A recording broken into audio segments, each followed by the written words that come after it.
আসসালামু আলাইকুম ভিউয়ার্স, দেশ এবং প্রবাসে যে যেখান থেকেই আজকের পেঁয়াজের বাজার জানতে আমাদের সাথে যুক্ত রয়েছেন আপনাদের সবাইকেই জানাচ্ছি আন্তরিক শুভেচ্ছা এবং অভিনন্দন। দর্শক, আজ 21শে এপ্রিল 2025 রোজ সোমবার। দর্শক, আমরা চলে এসেছি রাজশাহী জেলার সবচেয়ে বড় পাইকারি পেঁয়াজ হাটা তাহেরপুর পেঁয়াজ হাটায়। তো দর্শক, আজকে কিন্তু ব্যাপক কঠিন দূর অবস্থা পেঁয়াজের।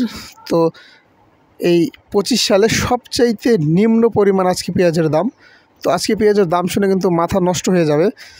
তো দেখতেই পাচ্ছেন এখন কিন্তু বাজে প্রায় 10টার কাছাকাছি, সকাল 10টার প্রায় কাছাকাছি। অথচ এই হাটে এখানে পেঁয়াজ রাত 2টা থেকে কিন্তু কৃষক ভাইয়েরা পেঁয়াজ নিয়ে হাটে এসেছে পেঁয়াজ বিক্রি করার জন্য।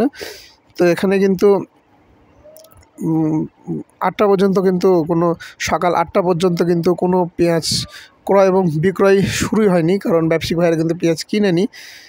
তো এখন কিন্তু কেনাবেচা চলছে। তো যে পরিমাণ পেঁয়াজ হাটে উঠেছে সেই পরিমাণ পেঁয়াজ কিন্তু আজকে বিক্রি হবে না, কারণ পেঁয়াজের দামটা কম এবং দেখতে পাচ্ছেন খুবই খারাপ কিন্তু পেঁয়াজের বাজার, এবং আরও অনেক কমে যেতে পারে পেঁয়াজের বাজার। তো দর্শক, চলুন আমরা এখন প্রান্তিক কৃষক এবং ব্যাপারী ভাইয়ের সাথে কথা বলে জানবো আজকের পেঁয়াজের বাজার।